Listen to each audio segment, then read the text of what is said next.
আল্লাহ রাসূল এক গ্লাস পানি নিয়ে একটু খাওয়ার পরে এখন ডান দিকে দিতে হবে, এটা নীতিগত হিসাব। তো ডান দিকে আছে ছোট ছোট বাচ্চা, বাম দিকে আছেন আবু বকর সিদ্দিক, ওমর। তখন আল্লাহ রাসূল ছোট ছোট বাচ্চাগুলিকে বলছেন, এই শোনো শোনো শোনো, তোমরা আমাকে একটু অনুমতি দাও না, আমি গিলাসটা এদিকে দিই। বাম দিকে বড় মানুষ আছে, কিন্তু আমি তো দিতে পারি না, আমাকে ডান দিক থেকে দিতে হবে, তো তোমরা একটু অনুমতি দাও আমাকে।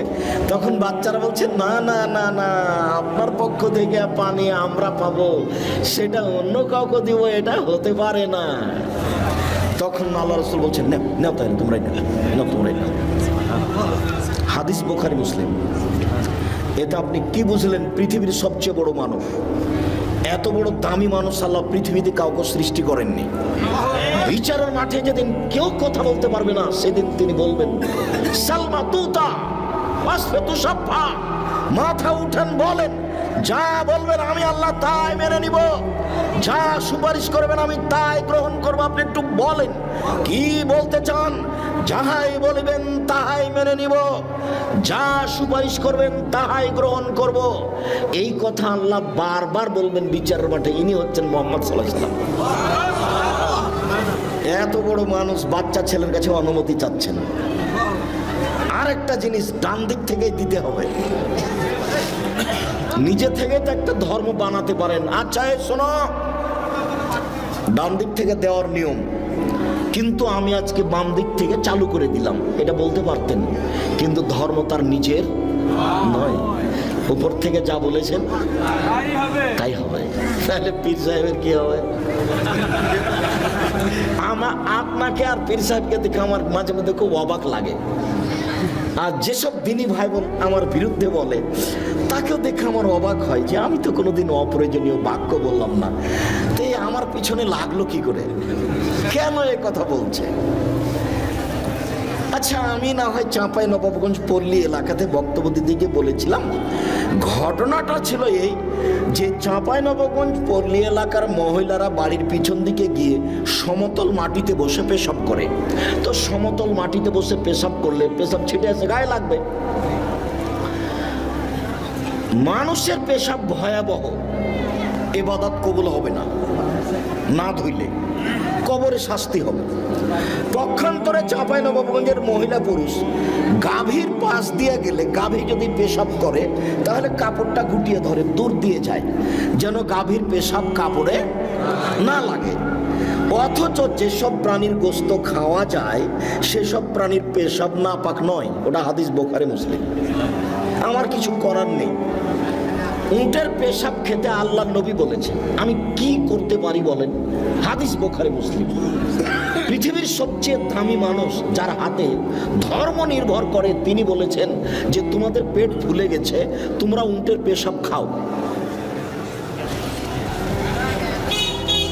যেখানে ছাগল বাঁধা থাকে সেই জায়গাতে তিনি সালাত আদায় করতে বললেন, নামাজ পড়তে বললেন, যে অথচ ছাগলের পেশাব আছে।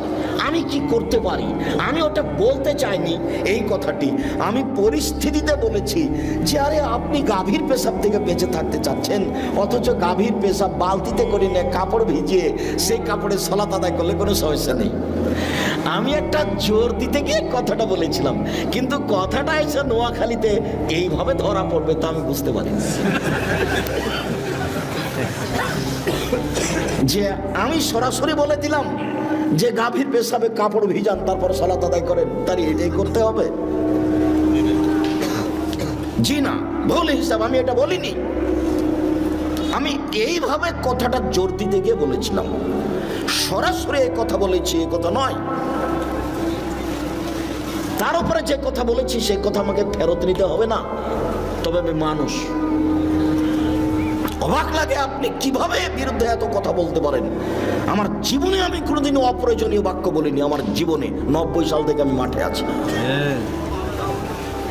90 সাল থেকে আমার জীবনে কোনোদিন আমি কেসা কাহিনী বলিনি। পুরো জীবন আমি কেসা পাবেন না। আমি যদি কারো কথা নকল করেছি তখন এভাবে বলেছি, তখন কেসাটা এভাবে দেখিয়েছি যে জনৈক বক্তা বক্তব্যে বলছেন, একদিন গভীর রাতে বাইজিদের মাতা পানি চাইলেন। বাইজিদ দেখেন বাড়িতে পানি নাই, দূরে পানি আনতে চলে গেলেন। পানি নিয়ে এসে দেখেন মাতা ঘুমিয়ে গেছেন। বাইজিদ গিলাস সাথে করে মায়ের পাশে দাঁড়িয়ে থাকলেন। সকাল হয়ে গেল, মায়ের ঘুম ভেঙে গেল। মা দেখে পাশে বাইজিদ গিলাস নিয়ে দাঁড়িয়ে আছে। বাবা বাইজিদ, তুমি কেন দাঁড়িয়ে আছো? আম্মা, আপনি সন্ধ্যা রাতে পানি চেয়েছিলেন, দেখি বাড়িতে পানি নাই, দূরে পানি আনতে গেলাম, পানি নিয়ে এসে দেখে আপনি ঘুমিয়ে গেছেন। আমি চিন্তা করলাম রাতের কোনো অংশে যদি আমার আম্মা পানি চান, আমি যদি নির্ধারিত সময়ে পানি দিতে না পারি তাহলে আমি উপযুক্ত সন্তান হতে পারবো না। সেই জন্য আমি গিলাস নিয়ে দাঁড়িয়ে আছি। মা গিলাসটা হাতে করে পানিটুকু পান করে নিয়ে বাচ্চাকে শুইয়ে দিয়ে আল্লাহর দরবারে প্রার্থনা করতে লাগলেন, আল্লাহ, আমার বাইজিদের প্রতি আমি খুশি হয়ে গেছি, তুমি আমার বাইজিদকে কবুল করে নাও। মায়ের দোয়া কবুল হয়ে গেল, বাইজিদ বড় আলেম হয়ে গেলেন। ঘটনা মিথ্যে। আমি যদি বক্তব্য কণ্ঠস্বরে কোনো কথা বলে থাকি, যদি কাহিনী বলে থাকি, তা আমি কারো কথা নকল করে এভাবে বলে দেখিয়েছি আপনাকে, দিয়ে বলেছি যে এটা আপনি প্রমাণ করেন, আমার মরা পর্যন্ত সময় থাকবে। দেখি আপনি কিভাবে প্রমাণ করবেন। 30 পারা কোরআন আপনার চোখে ধরে না, এটা একটু অনুবাদ করে শোনাতে পারেন না? মুহাম্মদ সাল্লাল্লাহু আলাইহি ওয়াসাল্লামের 23 বছরের জীবন, 30,000 সহিহ হাদিস আপনার একটু চোখে পড়ে না? আপনি একটু এগুলো শোনাতে পারেন না? নোয়াখালী লক্ষ্মীপুর বাড়ি হলেই কি একবারে শুনে না আহমদুল্লাহ নাস্তাকবর বলে কাহিনী শুরু করে দিতে হবে? রিয়াজুস সলেহিন থেকে খাওয়ার উপরে, পান করার উপরে 10টা হাদিস মুখস্থ করে বলা যায় না? রিয়াজুস সলেহিন থেকে 20টা হাদিস মুখস্থ করে সালামের উপরে বলা যায় না? রিয়াজুস সলেহিন থেকে সুদ ঘুষের উপরে 10টা হাদিস বলা যায় না? কেন আপনি এখানে আসলেন? কেন আপনি আসবেন এখানে? কেন আপনার মসজিদে ফাজাইল আমল থাকবে? আপনার হাদিস গ্রন্থ হয় না? আপনার চোখে পড়ে না? কেন আপনি ওসব বলবেন যে কিসসা কাহিনী দিয়ে শোনাবেন? কেন আপনি করবেন এটা? কি প্রমাণ আছে তার? শুনুন, জোর করে পরকাল হারায়েন না, টুপি দিয়ে বিচারের মাঠ রক্ষা হবে না। শুনুন, জুব্বা দিয়ে বিচারের মাঠ রক্ষা হবে না। শুনুন, পাগড়ি দিয়ে বিচারের মাঠ রক্ষা হবে না। বিচারের মাঠ বড় কঠিন। আলিয়াউমা লা তামলিকু নাফসুন লিনাফসিন শাইআ। আজ কোনো মানুষ কোনো মানুষের কোনো উপকার করতে পারবে না। একচ্ছত্র মালিকানা আমার। আইনাল জব্বার আইনাল মুতাকাব্বির। স্বৈরাচারী, স্বেচ্ছাচারী, অহংকারী, বদ মেজাজিরা কোথায়? আনা মালিকুল আমলাক, আমি হচ্ছি রাজাধিরাজ। এই কথা বলে বিচার শুরু হবে। বিচারের মাঠ বড় কঠিন। সম্মানিত দিদি ভাই বোন, স্বামীকে মেনে চলেন। 3টা গুণের ভিত্তিতে একজন মহিলা ভালো হতে পারে। 1, স্বামীর সাথে কথা বললে হাসি মুখে বলে। 2, স্বামী আদেশ করলে পালন করে। 3, স্বামী বাড়িতে না থাকলে নিজেকে গুটিয়ে হেফাজতে রাখে। ভাবির বাড়ি, চাচির বাড়ি চলে যায় না, মোবাইলে গল্পে লিপ্ত হয় না, নিজেকে হেফাজতে রাখে। মনে থাকবে কি? ভালো মহিলার কয়টা গুণ বলেন তো দেখি? 3টে। 1, স্বামীর সাথে কথা বললে হাসি মুখে বলে। 2, স্বামী আদেশ করলে পালন করে। 3, স্বামী বাড়িতে না থাকলে নিজেকে হেফাজতে রাখে। এই 3টা গুণের ভিত্তিতে একজন নারী ভালো হতে পারে। এবার আপনাকে নিয়ে একটা কথা বলে আমরা আলোচনায় যাচ্ছি। আপনি কে? আপনার পরিবারের উপরে আপনার কি ক্ষমতা আছে? প্রেসিডেন্ট আইয়ুব, পাকিস্তানের প্রেসিডেন্ট মার্শাল্লাহ জারি দেশে 44 ধারা জারি আছে, কারফিউ জারি। সন্ধ্যার পরে কেউ বাড়ি থেকে বের হতে পারবে না, 4টে যাতায়াত বন্ধ। সেদিন একটা ভ্যানওয়ালা বলছে যে খুব তাড়াতাড়ি বাড়ি যেতে হবে। বলে কেন? বলে ফখরুদ্দিনের যুগ। কি যে হয়! রাজশাহী মেডিকেলে গিয়ে দেখছি যে মেডিকেল একটা কলার ছালও নাই, মানুষও নাই। আমার নিজের কথা বলছি, নিজের চোখের দেখা কথা। আর ভ্যান চালকের কথা আমি নিজে নকল করছি। তার নাম ক্ষমতা। আপনি হচ্ছেন এই বাড়ির মালিক। এই বাড়িতে 44 ধারা জারি থাকবে আপনার পক্ষ থেকে। আপনার মেয়ে এখন এখানে এসে গল্প করছে মানে আপনি কাপুরুষ। আপনার ছেলে বেড়ি সিগারেট খায়, দোকানে আড্ডা পিটে মানে আপনি কাপুরুষ। আপনার বিবাহ করা ঠিক হয়নি। আপনার ছেলে জন্ম দেওয়া ঠিক হয়নি, পুরুষ মানে ক্ষমতাধর, এই বাড়িতে তার ক্ষমতা চলবে, যা বলবে তাই হবে, তার নাম ক্ষমতা। এই বাড়িতে কার পূজারি থাকবে, তার নাম বাপ। এ কথা আমি বলিনি। বাড়ির পূর্ণ নিয়ন্ত্রণ ক্ষমতা বাপের হাতে থাকবে, এই কথা মুহাম্মদ সাল্লাল্লাহু আলাইহি ওয়াসাল্লাম বলেন। অতএব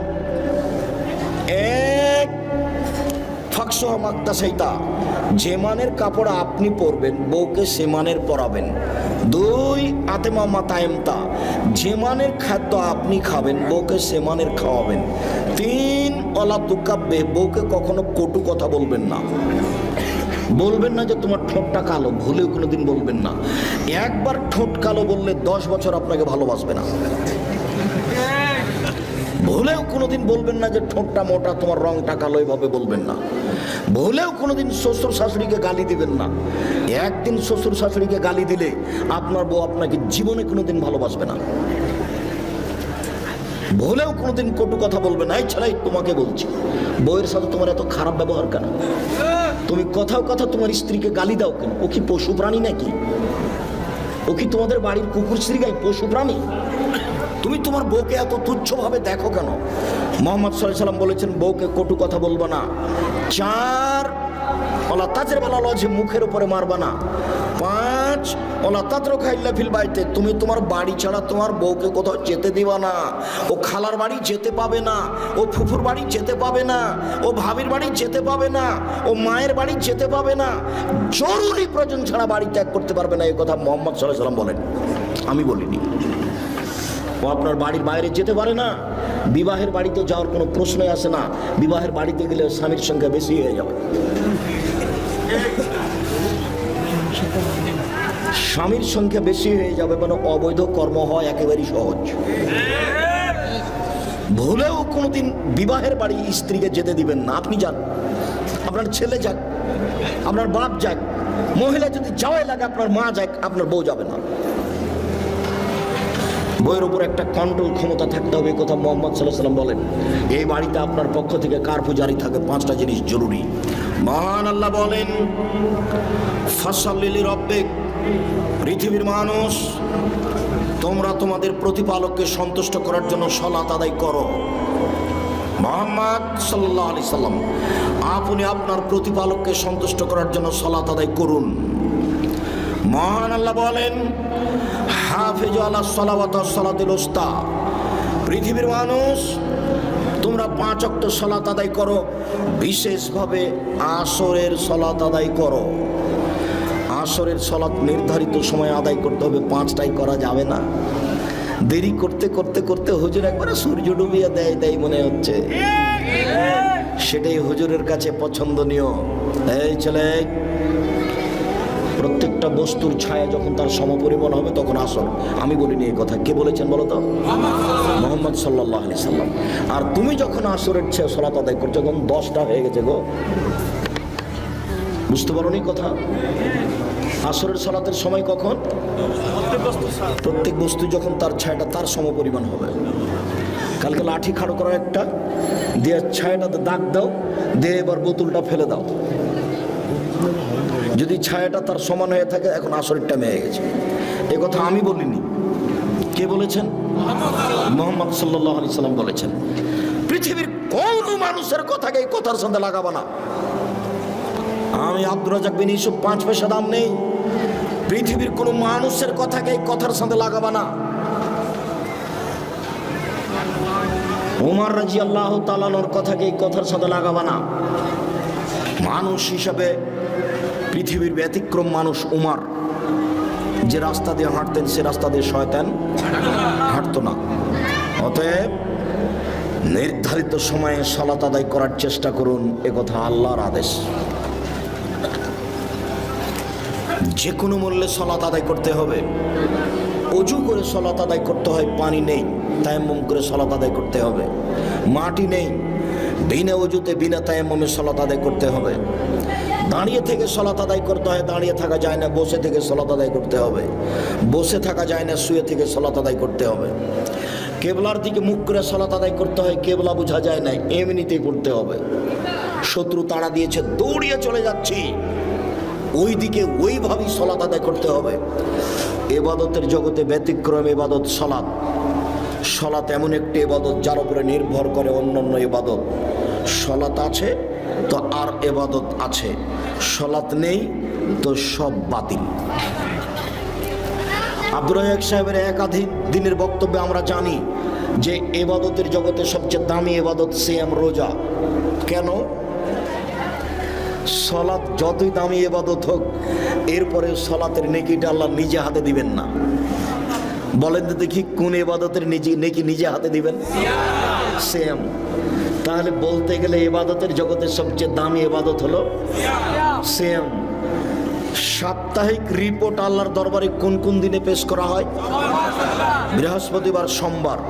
এই জন্য আল্লাহর নবী চাইতেন যে আমার রিপোর্টের সময় দেখো তুমি যে আমি সিয়াম আছি, দেখো এই নাও দেখো। এই জন্য তিনি কোন কোন দিন ভালোবাসতেন?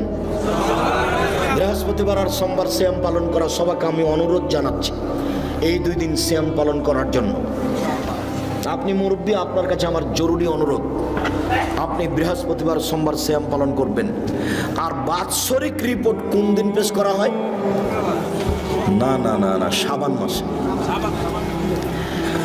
তবে শাবান মাসের কোন দিন সেই দিন মুহাম্মদ সাল্লাল্লাহু আলাইহি ওয়াসাল্লামের জানা ছিল না, যার কারণে তিনি শাবান মাসে বেশি বেশি সিয়াম পালন করতেন। বর্ণনাকারী বলছেন, আল্লাহর নবী আপনি শাবান মাসে এত বেশি রোজা থাকেন, সিয়াম থাকেন কেন? তখন আল্লাহ রাসূল বলছেন, দেখো শাবান মাসের বাৎসরিক রিপোর্ট পেশ করা হয় কোন দিন আমার জানা নাই। কিভাবে ভারত, বাংলাদেশ, পাকিস্তানের আলেম ওলামা জেনে নিলেন সেদিন 15ই শাবান। তাই কলকারখানা, অফিস, আদালত, কোর্ট কাছারি, শিক্ষা প্রতিষ্ঠান সবকিছু বন্ধ করে আতর গোলাপ মেখে রাতে গোসল করে দিনে সিয়াম থাকে। অবাক কথা। এত বড় সুযোগ হলো তো আল্লাহ নবী তাহলে একদিনই থাকতেন। একদিন না থেকে তিনি বেশি দিন থেকেছেন, একবার 15 তারিখ পর্যন্ত, 20 তারিখ পর্যন্ত, 25 তারিখ পর্যন্ত, 27 তারিখ পর্যন্ত। খালি এই টেনশনে যে কোন দিন যে হলো বাৎসরিক রিপোর্টের দিন। তো সেটা কোন মাস? শাবান মাস। কোন দিন কেউ জানে না। কিভাবে আমরা জেনে নিয়েছি সেই দিন কোন দিন? 15ই শাবান। হাসাওয়া কাল্লা, কখনো নয়, ভুল হিসাব। বেশি বেশি সিয়াম পালন করে ধরতে হবে রিপোর্টের দিন। ইবাদতের জগতে সবচেয়ে দামি ইবাদত সিয়াম, এ কথা ঠিক। কিন্তু যদি নামাজ না থাকে তাহলে রোজাটাকে আল্লাহ এভাবে কেটে দিবেন, যা এটা বাতিল। ইবাদতের জগতে শক্তিশালী ক্ষমতাধর পাওয়ারফুল ইবাদত হলো দান। দানের চেয়ে এত ক্ষমতাধর শক্তিশালী ইবাদত পৃথিবীতে নেই। দান করলেন, এখানে মায়ের নামে কবরের শাস্তি বন্ধ। ক্ষমতাই ভিন্ন। আল্লাহ নবী বলছেন যে পানি যেমন আগুনকে নিভাতে পারে, দান তেমন পাপকে মিটাতে পারে। দান করে পাপ মিটিয়ে দেন। আল্লাহ খুব রাগান্বিত, আপনাকে জাহান্নামে দিবেন। তো 10 টাকা দান করেছেন, 500 টাকা দান করেছেন, তখন আল্লাহ বলছেন আচ্ছা আচ্ছা ঠিক আছে, যাও, নরম হয়ে গেছে, যাও জান্নাতে যাও। দানের খুব ক্ষমতা। কিন্তু দানের যতই ক্ষমতা থাক, যদি সে সলাত না থাকে তাহলে দানকে আল্লাহ কি করবেন? কেটে দেবেন। দানের আর কোনো ক্ষমতা নেই। আল্লাহর ভয়ে 1 ফোঁটা চোখের পানি আল্লাহর কাছে সবচেয়ে প্রিয়। 1 ফোঁটা চোখের পানি, এর চেয়ে কোনো পছন্দনীয় ইবাদত আল্লাহর কাছে নাই। 1 ফোঁটা চোখের পানি। রাসূল সাল্লাল্লাহু আলাইহি ওয়াসাল্লাম বলছেন, লা ইয়ালিজার রাজুলু বাকা মিন খাসিয়াতিল্লাহ ইয়ালিজাল লাবানু ফি দারে। গাভীর বাঁট ওলান থেকে দুধ বের করে ভিতরে ঢোকানো যায় না যেমন, আল্লাহর ভয়ে কাঁদে যে সে জাহান্নামে যাবে না তেমন। গাভীর বাঁট ওলান বুঝেন কি? চাপ দিয়ে দুধ বের করে ভেতরে ঢোকানো যাবে? এই কাজটা যেমন অসম্ভব, আল্লাহর ভয়ে কাঁদে যে তার জাহান্নামে যাওয়া তেমনি অসম্ভব। এটা আমি বলিনি, এই কথা মুহাম্মদ সাল্লাল্লাহু আলাইহি সাল্লাম বলেন। এরপরেও কেঁদে আপনি অনেক নেকি করেছেন, কিন্তু সালাত নেই। এবার এটা আল্লাহ কি করবেন? এটা কেটে দেবেন, বাতিল। তাহলে ইবাদতের জগতে সবচেয়ে ব্যতিক্রম ভিন্ন ধরনের ইবাদত হলো সালাত, যার উপরে নির্ভর করে অন্যান্য ইবাদত। সালাত এমন একটি ইবাদত যার উপরে নির্ভর করে অন্যান্য ইবাদত। অতএব পরিষ্কার কাপড় পরে সালাত আদায় করতে হয়, পরিষ্কার নেই। যেই কাপড়ে পেশাব পায়খানা লেগে আছে ওই কাপড় পরেই সালাত আদায় করবেন। পরিষ্কার অপরিষ্কার কোনো কাপড়ই নেই, আপনি উলঙ্গ হয়ে আছেন, নামাজের টাইম হয়ে গেছে, আপনি এ অবস্থাতেই সালাত আদায় করবেন। যার কারণে আমি বহুদিনই বলেছি যে মুসলিম দেশে মার্কিন সৈন্য ঢোকে, কথার কথা ইরাকে, আফগানিস্তানে মুসলিম মহিলাকে ধরে 5 জন 7 জন ধর্ষণ করার পরে পরনের কাপড় খুলে নিয়ে উলঙ্গ অবস্থায় তাদের সামনে হাঁটতে বাধ্য করে। এই সময়ে যদি সলাতের টাইম হয়ে যায়, তাহলে মুসলিম মহিলাকে উলঙ্গ অবস্থায় মার্কিন সৈন্যের সামনে সলাত আদায় করতে হবে, করতেই হবে। পৃথিবীতে ব্যতিক্রম ইবাদত সলাত। যেই সলাত, যে ইবাদত মানুষের কোনো অসুবিধা বুঝে না, সমস্যা বুঝে না, অসুখ বিসুখ বুঝে না, কিছুই বুঝে না, একেবারে কিছুই বুঝে না। সময় হলে সলাত আদায় করতে আপনি বাধ্য। পৃথিবীতে ব্যতিক্রম ইবাদত সলাত। যারা সলাত আদায় করে না তারা কেমন? যারা সলাত আদায় করে না তারা কাফের। রাসূল সাল্লাল্লাহু আলাইহি সাল্লাম বলেন, মান তারাকা সলাতা মুতাআম্মিদান ফাকাদ কাফারা। কেউ যদি ইচ্ছাকৃত সলাত ছেড়ে দেয় তাহলে সে কাফের হয়ে গেল। মুহাম্মদ সাল্লাল্লাহু আলাইহি সাল্লাম বলেন, বাইনাল আবদি ওয়া বাইনাল কুফরি তারকুস সালাত। মুসলমান এবং কাফের মধ্যে পার্থক্য হচ্ছে সালাত ছেড়ে দেওয়া। কেউ যদি সালাত ছেড়ে দেয় তাহলে সে কাফের, কেউ যদি সালাত আদায় করে তাহলে সে মুসলমান। আসহাবু মুহাম্মাদিন সাল্লাল্লাহু আলাইহি সাল্লাম লা ইয়ারাউনা তারকু কুফরুন গায়রা সালাত। মুহাম্মদ সাল্লাল্লাহু আলাইহি সাল্লামের সঙ্গী সাথী সাহাবীগণ কেউ যদি রোজা ছেড়ে দিয়েছে তাহলে তাকে কাফের মনে করতেন না। কেউ যদি হজ না করত তাহলে তাকে কাফের মনে করতেন না। কেউ যদি যাকাত না দিত তাহলে তাকে কাফের মনে করতেন না। তবে কেউ যদি সালাত আদায় না করত তাহলে তাকে কাফের মনে করতেন।